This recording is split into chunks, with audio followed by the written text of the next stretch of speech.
Hello my friends, in today's intermediate landscape tutorial, we're going to be creating this alien desert world.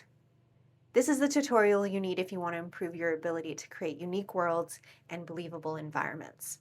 We'll learn about the importance of getting your light source just right when it comes to landscapes, and how to use concepts like atmospheric effect to mute features and make them look like they're far away from us. I'll also show you a fun technique I came up with to create realistic texture on rocks. The only thing you'll need for this project is this template I've made for you. You can grab it for free using the link below, or better yet, you can scan this QR code to download it directly to your iPad. All you have to do is find the camera on your iPad. From here, you're going to point it at the code and wait for the yellow link to appear before tapping on it. With the template in our browser, we can hold down on it and choose Save to Photos from the options. All right, so now that you've got your template ready, let's open up Procreate and jump right in. So for this project, I'll show you how to load the template as a reference so it doesn't get in our way as we're drawing. But first, you're going to go to the plus sign and choose Paper as your starting point. So you're going to want to orient your paper in landscape mode like this. And then from here, we're going to go to the little wrench and go to Canvas, and that's where you're going to find the reference option. And to load your template, we're going to go to Image down here, and then import the image using this button. Okay, great. So we obviously don't want it in our way. That was kind of the whole point of the reference box. So you're going to use this little dash and move it to the corner. And then these two corners will change the shape. And we're going to make this box nice and long like this because really all we care about here is the colors. So we're going to just load the colors like this so they're easy to grab. And just like on your canvas, you can grab colors from the reference box. So if I just hold my finger down like this, I can grab all the colors I want. So we already have a new layer, so we don't have to worry about that. And for today's project, we're going to go to calligraphy, and we're going to be using the monoline quite a bit. But we don't want the monoline to be altered, so we're going to swipe left and just make sure that we can reset it. If you can't reset it like this, that means it's already the way we need it to be. So we're just going to reset it. And then I'm going to be using about 20% for the size of my brush. And I'm going to start with color number 3.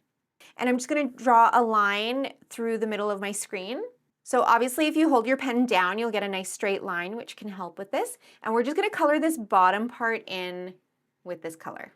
So the next color I'm going to grab is color number 2. And then I'm just going to divide this part in half.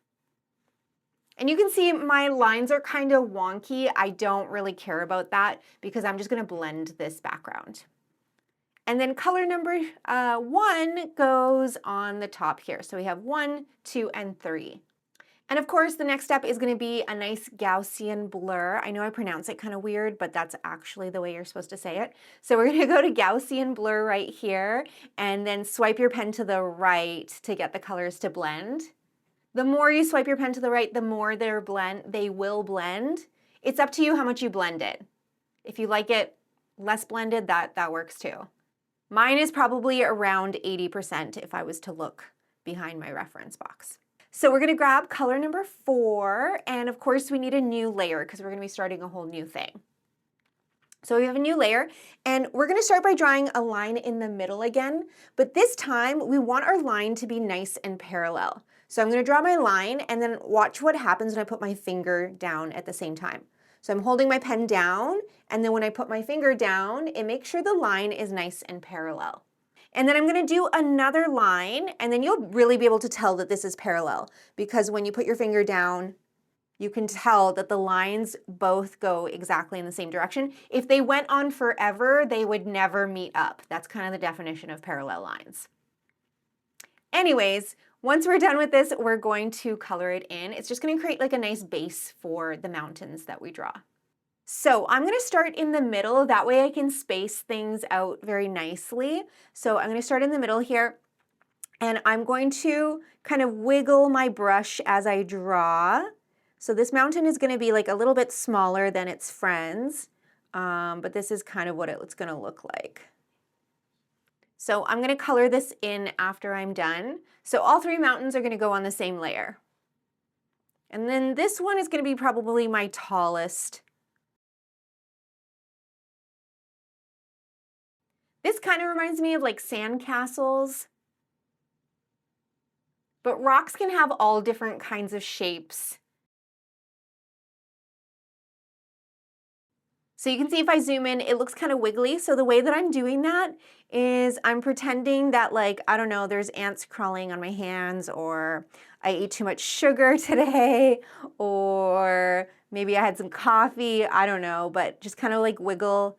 Basically do the opposite of what you've always been doing to try and create nice art. You're gonna make your edges look really, really crazy like that. So we have this on a separate layer, so if we need to make changes to it, we can definitely do that. So if your mountains, for example, are too close to the top, I can take my arrow and go to freeform, and then I can just kind of squish them down or squish them in. So there's lots of options here. So instead of redrawing it, sometimes it's better to just modify the shapes that we have. So one of the most important things in landscapes is to make sure we're always thinking about where the light is coming from. So in our picture, we're going to imagine the light source coming from the right side. It's kind of like top right. So if I imagine my sun's like up here, then it's going to hit the right side of every single one of these pillars. So this part is going to get highlighted like this. But because this part is highlighted, it means the back side is going to get blocked. So we want to make sure we don't put shading, or sorry, we don't put highlighting here, because the mountain itself is going to block this area. Okay, so for the highlights, we're going to start a new layer, and this layer is going to be a clipping mask. I'll explain how clipping mask works in a little bit, but we're just going to set it as a clipping mask. And then we're going to need color number 5. And I'm still using like 20% for the size of my monoline. So for something like this, I'm going to just kind of do the same kind of wiggly shapes. I might even get like a little bit more crazy about it, because the highlights really kind of reveal the crazy shapes in the rocks. And with clipping masks, we could just go along the edge to kind of close our line, but that actually, not only does it take a long time, it can leave like these ugly little gaps that don't make sense. So instead, what you're going to do is you're going to do a big circle right here where you can't even see it. And that's going to let you fill in the shape. Because if I remove the clipping mask, that thing that I just drew is actually there. It's just hidden because of the clipping mask. So if I fill that in and then put my clipping mask back on, you can see it fits perfectly. And that's how the clipping mask works. It kind of clips to what's underneath. So I'm going to do this for each one of my little spires. And again, I'm just going to do like a big loop. So if this part isn't filling in, you can just turn off the clipping mask for a second and just see where the hole is. And that will tell you where you might need to fix the hole. So if I remove my clipping mask, I can kind of see where the issue might be if I'm struggling to fill it in. So we want to get it just right. Otherwise, our eyes do recognize when something's kind of off, and they don't like that.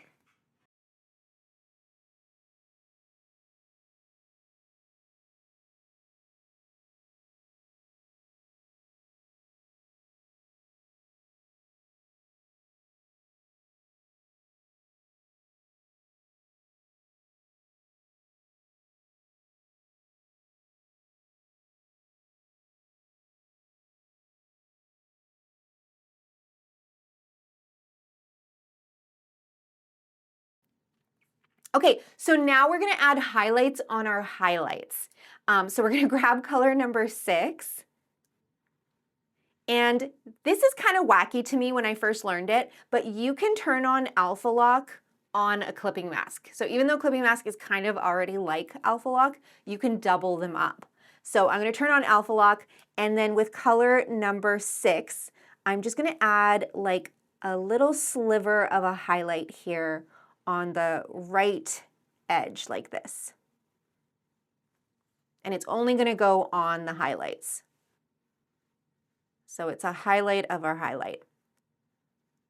So whether I'm doing shading or highlighting, I think it's really important to intensify your shading and highlighting. It just makes the whole thing pop. When you're intensifying things, you want to be really subtle about it. You want to just a little bit. A little bit goes a long way. So we're going to start a new layer for the grass, and then we're going to grab color number 8. And you're just going to draw a line kind of right underneath those mountains that we started with. So you can kind of barely see it, but there's like a line there. And then I'm going to just color in the bottom like this. And then I'm going to find my grass brush. So this one is in the organic brush set, has a nice little leaf beside it. And then the brush is the sword grass. There's a little problem with this brush though. It changes colors, which we don't really want, so we'll fix that later. 5% for the size.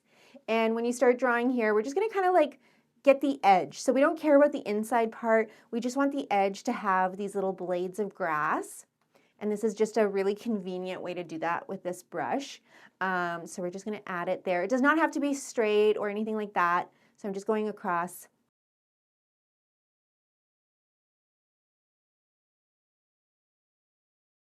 Here is my layer with my grass, and I'm gonna first alpha lock it, and then I'm gonna tap on it again and find fill layer. And it's just gonna change it to flat. So this is a good way to change the colors on a layer if you maybe change your mind or something like that. And obviously the caramel color number 8, I think it was, that needs to be in the little circle. It fills the layer with whatever color you have in the circle. So we're going to start a new layer, and then we're going to grab color number 9, and we're going to go back to our monoline. And we're going to just draw kind of like a rocky surface here, kind of underneath the grass. So we're just going across and creating more texture here. And then we'll color this part in. Okay, great. So the next thing we're going to work on is the foreground. We've technically completed the background. We'll come back and add some more detail, but I like to start with the biggest things and work my way towards the details. So now we're going to start with the foreground. So we're going to start a new layer. And the closer things are to us, the darker they are. So we're going to grab color 15. So these are our dark and saturated or colorful colors. And I'm going to draw something that kind of resembles like a rocky boot. So it's going to start kind of like near the middle of my page. I'm going to do the left side first. So it's going to be kind of like rocky on the top. And then on top of this, I'm going to draw kind of like what I call a pillar. So it's just going to be like some kind of rocky shape that goes all the way up. And what this is going to do is create some framing for our artwork. So whenever you can create some framing, it's always going to make your composition much better. Okay, so then I'm going to work on the opposite side. This pillar doesn't go as far. This one is going to kind of stop before it hits the top. So it's going to only come up to like here.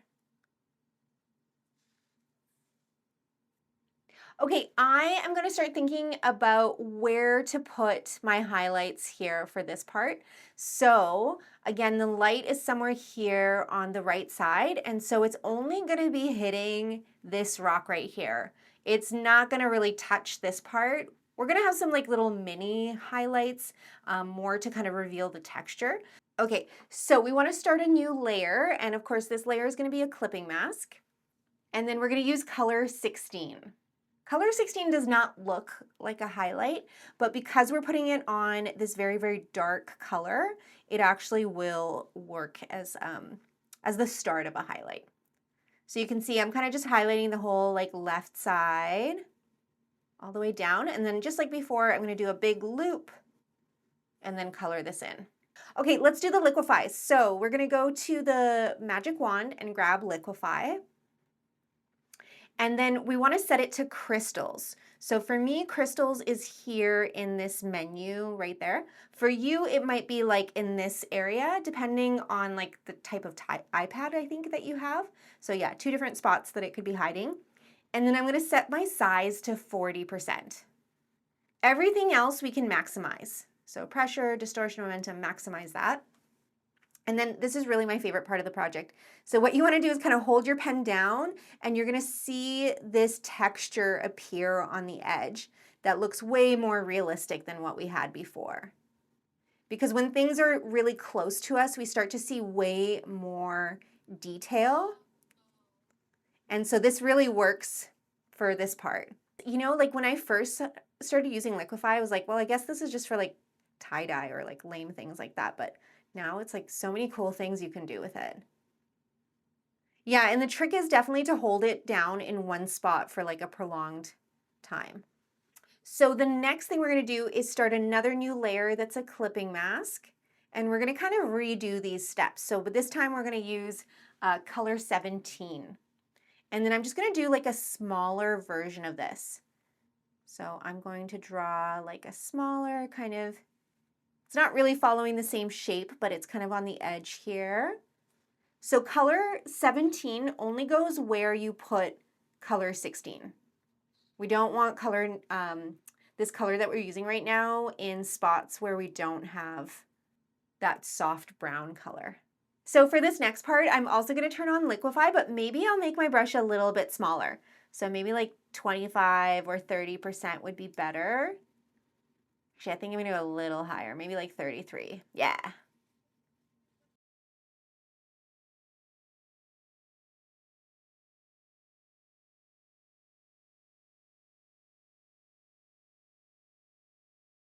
So now we're going to kind of draw some like more textured elements on the rocks. So let's do another new layer that's a clipping mask.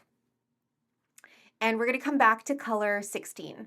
So these parts aren't on the edge. These are like some bits of texture that there's like light bouncing around. And even though this part isn't highlighted, some of the front facing edges get like a little bit of a highlight because we can kind of see their texture. So basically this is all about texture and kind of making the rocks not this like flat color here. We're also going to add Liquify to this. So we're just kind of creating some little scribbly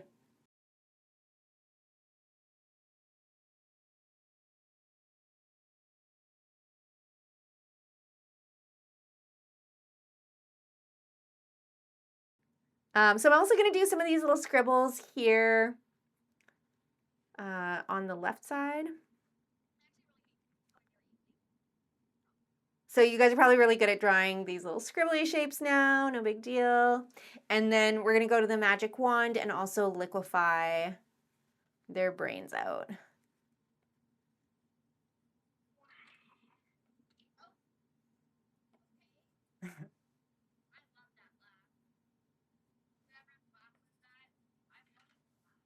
The next color I'm going to use is color number 10, and I'm going to put a new layer underneath these dark pillars that we did for our foreground. This is where my rocks are going to go.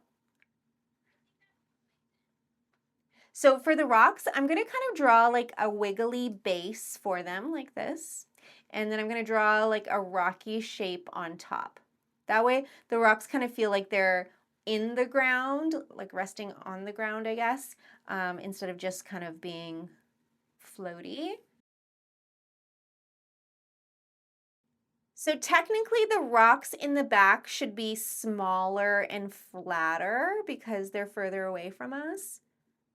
So the size of things kind of also gives some hints to like how far things are from us. So try and keep like the bigger rocks in the front to create the correct perspective.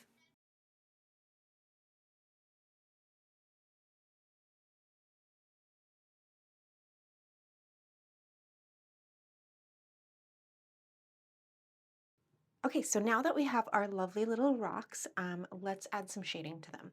So we're going to go to our layers here, and we're going to alpha lock layer 10, or whichever layer you have your rocks on. The number doesn't really matter.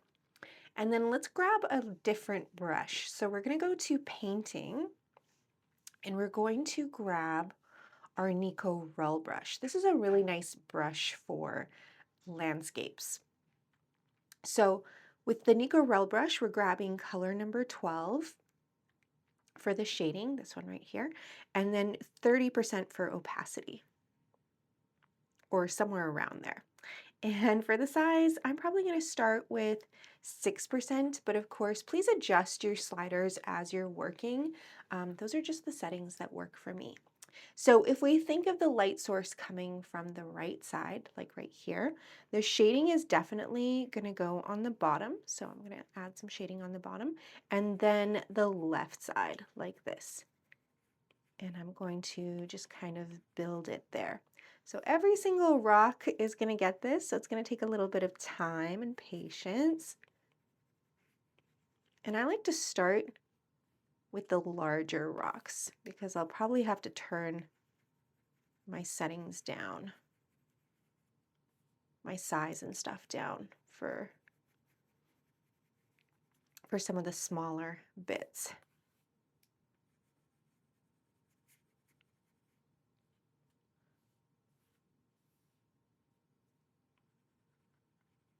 So with the shading, we can think that there's going to be shading on the actual rock, and then also the rocks themselves are going to be casting a shadow on the sand. So now I'm going to turn my brush down maybe to 4% and get these little guys.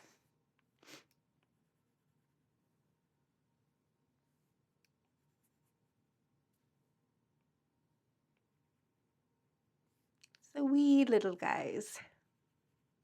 But we can't miss them. We don't want them to feel left out.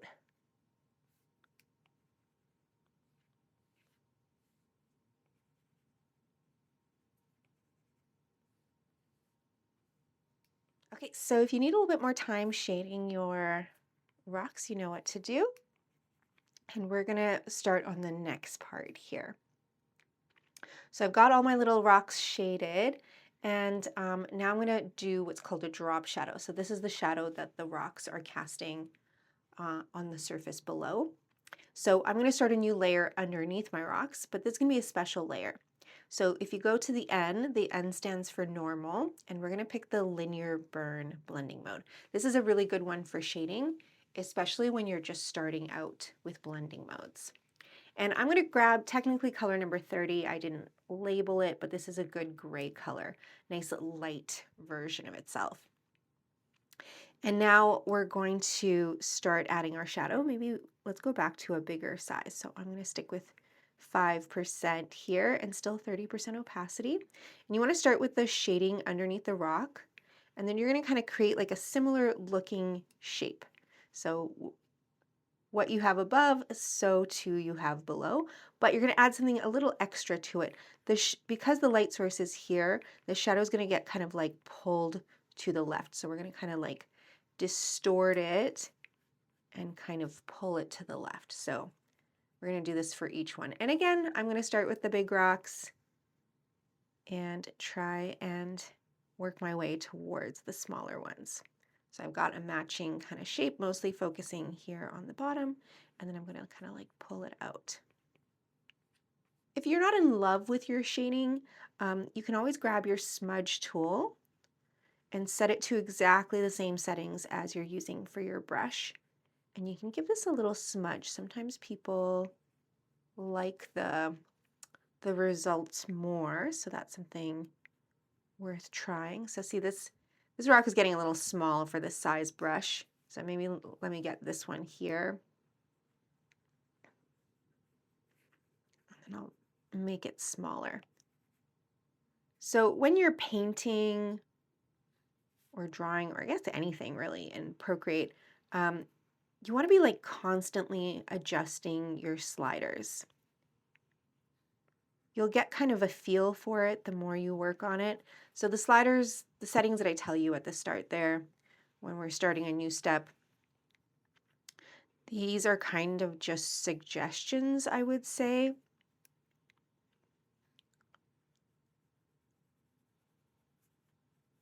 And I'm not going to tell you every time I change my size by like 1%. So yeah, you'll kind of get a feel for it and you'll know how to adjust those pretty confidently. And the reason we're using the Nico Rel brush is we want this texture to kind of have, or sorry, the shadow to have quite a bit of texture on it. This is starting to build the textured elements of our illustration. Everything's quite flat right now. And that's good for composition. We've basically laid out all of our elements, made sure that they work together. So at this point, you'd have a pretty good idea if you like the way your artwork looks or not. And now we want to spend some time with kind of selling the texture of this place, because it is, the desert does have a lot of textured elements. Okay, great. So I'm done with my shadows. So if you need a little bit more time, you know what to do. And then we're going to start on the next part. So I'm going to switch my brush again, and this time I'm going to inking, and I'm going to grab this dry ink brush. This one will be really nice for the next step that we're working on. And then again, 30% opacity and maybe 100% for size. And we're going to grab color 18. So color 18, and the layer that we're going to be working on is the sand here. So for me, it's layer 5. You can clearly see this color. So again, I'm going to alpha lock it just to be safe. And then very, very lightly. So if you have the Apple Pencil, very, very lightly start adding this lighter color. And we want to kind of create this kind of patchy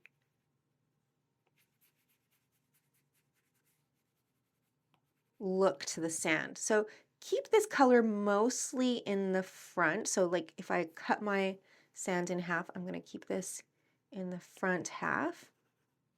And you can kind of put it everywhere because the linear burn layer that we created, this is just going to automatically adjust. So if I get it into my shadows, it's not going to impact the way it looks. It's actually going to make it look more seamless. So yeah, you don't really have to like go around the rocks or anything like that, like you would with like real paint. So once I kind of have an overall scattering of this, let's call it, I'm going to do a technique that I learned and I really loved, has really changed how I think about things. So I'm going to take a look at what I have and I'm going to identify spots where it already looks like it's the lightest. So for me, it's like this spot right here, and I'm going to kind of just add to it. And maybe I might even increase my opacity to like 50%. And I'm just going to kind of intensify the spots that already have more in them. And you're just kind of adding little touches. You really want these spots to pop. And by working on places that have already kind of gotten this process started, it's going to look really nice and natural. So just like here and there, you don't want to overdo this part. You're just trying to get more of a range here. So just kind of really attack the spots that have already started the process of feeling like they're brightest. So that is, here, I'm going to close up so you can kind of really see, because sometimes these little textured things, my camera struggles to pick up on them. I even have these like lovely little, I don't know, artifacts or whatever. I don't know which brush created that, but it's starting to look really nice. Okay, great. So now that we've got that, we're going to stay on the same layer and we're just going to add a little extra to the front here. So I'm going to grab color number 19 and I'm going to go back to, actually, you know what? Let's keep it at 50% opacity. And I'm going to kind of streak the front here. Just a little bit of this. You don't want too much.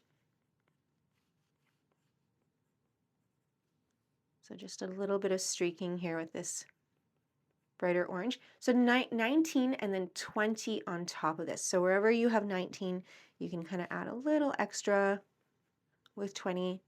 And I'm just like really lightly pressing. I'm kind of flicking my pen to get the texture that I want. So just that final little detail here out front.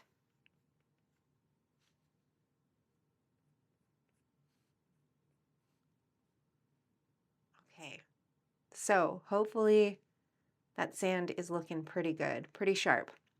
Okay, let's add some more detail to our mountains here. So we're going to go to our layers and find layer 2 probably has our original mountains, and we're going to alpha lock them. And then for brushes, let's jump into recents and we can find our Nico Rel brush a little bit more easily there. So before we jump into it, I just want to show you the direction that your brush strokes should be going, because this is kind of important and hard to do with this color because the color number 7 is so light. The rocks kind of naturally fall in this angle. And so all of our brush strokes should kind of go like that. And this will kind of unify the piece. So my settings for my brush are 30% opacity. And let's start with like 7% size. So I'm going to do brush strokes kind of in this angle all around. And I want this to feel somewhat scattered. So there's not like a specific pattern or anything that I'm doing other than keeping that angle that I originally showed you there.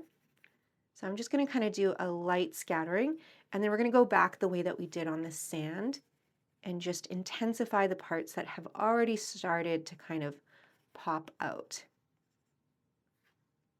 just to give it like a really nice organic feel.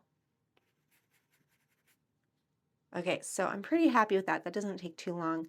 And then I'm going to make my brush a little smaller, maybe like 5%. I'm going to go back and I'm going to start enhancing the spots that already feel like they're somewhat popping out. I think the other reason that this works is it helps it kind of blend in with the parts that aren't popping out, so it feels really nice and seamless and kind of painterly.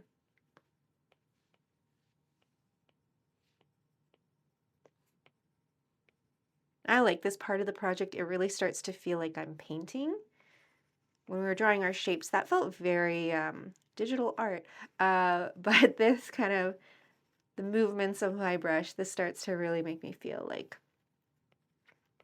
I'm painting again with oil paints or acrylics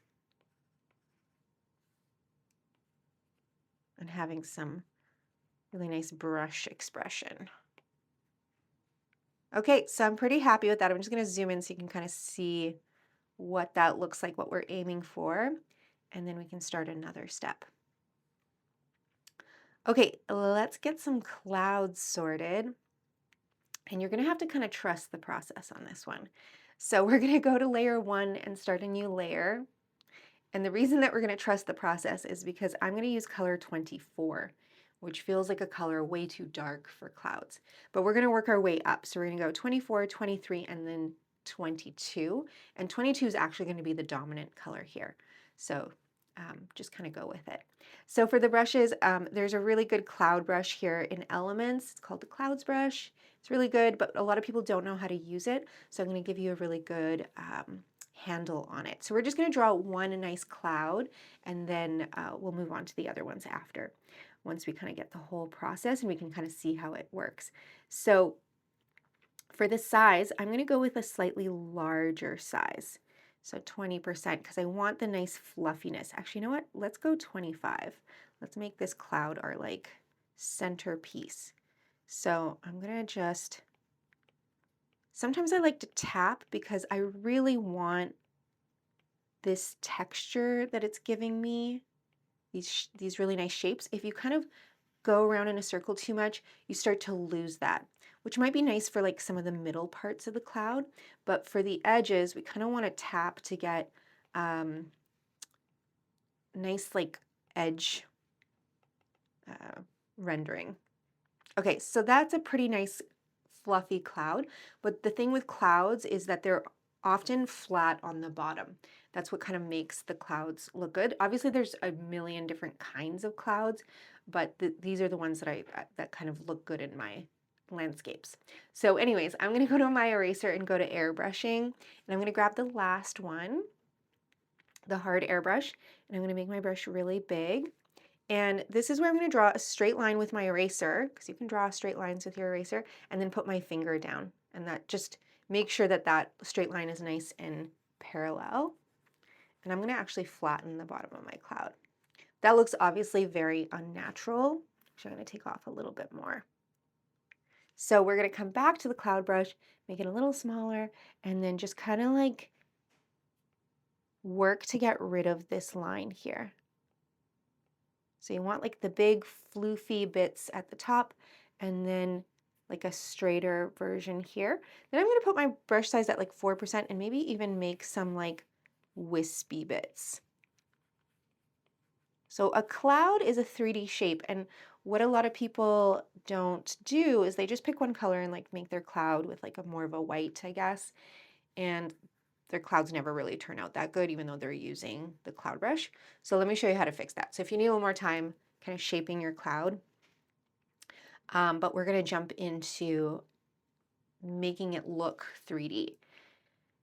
So we're going to obviously alpha lock our cloud, and then it's really important to go back to a large size. So let's go back to 25%. And we're going to start with color 23. So think of this as icing. So we're not going to get the icing on the bottom of the cloud. The icing only goes on the top. And again, you can kind of tap to get the nice kind of distinct shapes there. So really target the top and make sure some of color 24, the previous color we used, is still peeking out of the bottom. So we're going to go like this and just get that on there. And then we're going to grab color 22 and do exactly the same thing. But this time we want a little bit of color 23 peeking through. And if you look at clouds, this is kind of how they're structured. So the top is the lighter color. Obviously, different lighting scenarios will give you different. Sometimes the cloud is lightest on the bottom, but for this type of setting, this is probably the right choice. So now we have some nice dimensionality, and our cloud ended up looking white-ish and not color 24. Okay, so now that you know how to make clouds, let's turn off the alpha lock, because obviously we can't add more with that on. I'm going to go back to 24. This time I'm going to make my brush maybe like between 20 and 15%, because I'll probably draw some like smaller versions here. Remember, we're going to still draw the planets, so leave some room for those guys. They go underneath the clouds. Did I do that in my first example? I think I did. In one of my examples, I put the planets on top of the clouds because that just felt right at the time, and then realized the colossal mistake that I had made in terms of logic. So another place I like to put the clouds is here behind the mountains. This can help kind of pop the mountains out a little bit. So if you want to try that, again, I'm just trying to get this tapping motion so that it really helps them stand out. So I think that's a lot of clouds actually, but I'm going to go with it. So then we alpha lock, and then we can start building those lighter colors on top. And I didn't cut this cloud off. I could have, but it's kind of near the top, so I think it should be fine. And obviously these clouds don't need to be cut at the bottom. Even when I'm drawing cartoon clouds, I tend to draw like a flat line and then a cloud on top of it, and that has served me very well.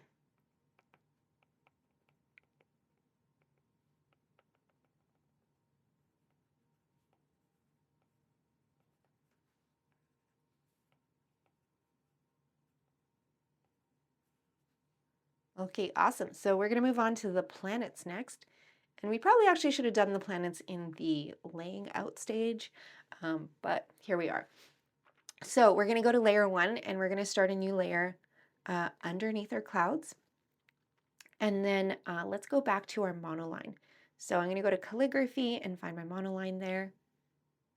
And then for size, doesn't really matter, but I'm going to set it to 20%. 20%. And then color 26. But here's the deal with color 26. So this is the base of your planet. If you don't want to do purple planets, I guess it's like kind of a pinkish purple, don't move this circle. You can pick any color on the outside as long as this circle stays the same, because you want the base to be like a darker base. So the tone has to stay the same, but the color can change. The hue can be adapted. And then the other thing is we want our planets to be perfect circles. So if you're not totally sure how to do that, just watch my screen. So I'm going to draw my circle and then hold down obviously for the circle, but you're also going to put your finger down, just like we did with parallel lines. This helps like straighten and give us more control over our shapes. Don't make the planets too big is what I've kind of discovered. So they're mostly little guys because they're far, far, far away. And yeah, you just want to kind of think about the balance of your painting here. So putting the planets kind of in spots that balance out the composition is something you can do, especially because we're in the final stages. If it does feel unbalanced, so for example, I have a lot of dark kind of pulling me here, I can put my biggest planet around there too, so it kind of balances it. But anyways, so once you have your planets, I did 3, obviously you can do as many as you want. I'm going to start a new layer and make this into a clipping mask. And then we can add some of the patterns. So I'm going to focus on this planet first, and then I'll do the rest later. And for brushes, I'm going to go to Recent and grab my dry ink brush for this. So I'm going to grab color 27, and again, keep the tone here, but pick whatever hue you want on the outside. Does not have to be this color. And then, ooh, that's a little strong. I'm going to lower my opacity to 50%. And then for size, let's go with approximately 40. And I'm going to just add this lighter color on the left side of my planet. So I'm kind of streaking it like this. Just kind of building the color. And then I'm going to grab color 28, kind of do a similar thing. Maybe I'll turn my brush down a little bit.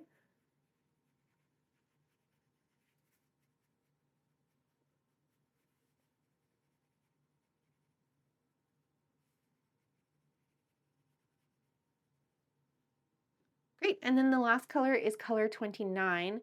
This color you want to just use a little wee bit on the edge here. Like so. Oops, even that's too much. Just a little sliver. So you can leave your color like that, or you can add a little bit of smudging. So with smudging, you almost always pick out exactly the same brush. So I'm going to use the dry ink brush and maybe lower my opacity a little bit more. So 30% opacity, maybe like 30% for size. And I'm going to just kind of smudge. Oh, you know what? Maybe bigger size. So maybe I'm at like 50% opacity, 50% size. I'm going to smudge this out.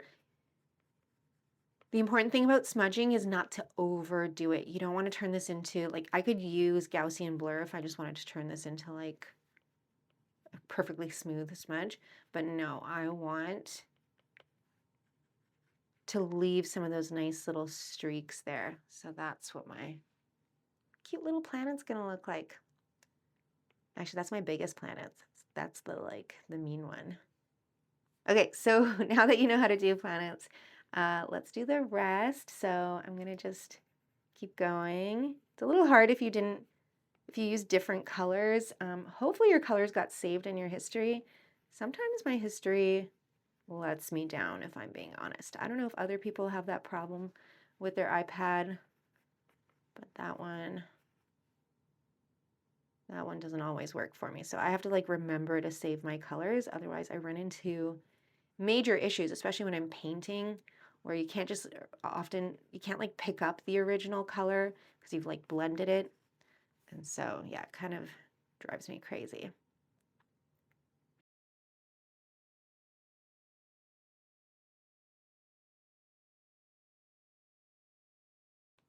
And technically the planets could be all different colors because there's nothing to say that they're like the same planet. So yeah, you could go nuts with them. Mine are all the same color because I like how this color works with the other colors, but technically, from a scientific standpoint, they could be different colors. I really like this spot that I got. I'm gonna try and protect that.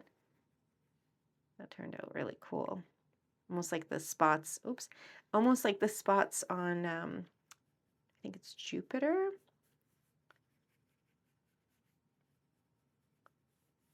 This planet's so small, we're starting to get into like Pixel Town.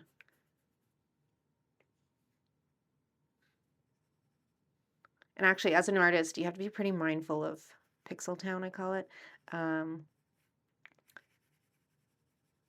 A little bit is okay. Like this is a very small planet, so it makes sense. But if early on you're starting to notice pixelization, you really got to check the size of your canvas. It's not worth doing beautiful art and then having it be like super pixelated. Okay, so we're looking pretty good. I think I'm gonna just add one last little filter to this. And what I mean by that, sometimes when things are far away, not sometimes, always, they have more of they're more muted. And one way that we can do this kind of after is to add some grain. So let me show you how to do this. We just got to put it in the right spot. So this is layer 2 where I have my mountains and then like the highlights on the mountains. And I'm going to put this new layer right on top so that it kind of like really adds the grain to my background. And I'm going to go to the end. I'm going to go down to add, which is a highlighting blending mode. And it just happens to work really well for what I want to do. But add is very crazy. So we're going to turn it down, way down, maybe like 10%. We'll play with this a little bit later and see if that's the right number. But for now, 10% should be good. And then let's use color number 18. And then this is a really good brush that's kind of overlooked sometimes, I would say. So materials and then noise brush. This one is really cool. And then maybe 30% opacity and a really big size. So 50%.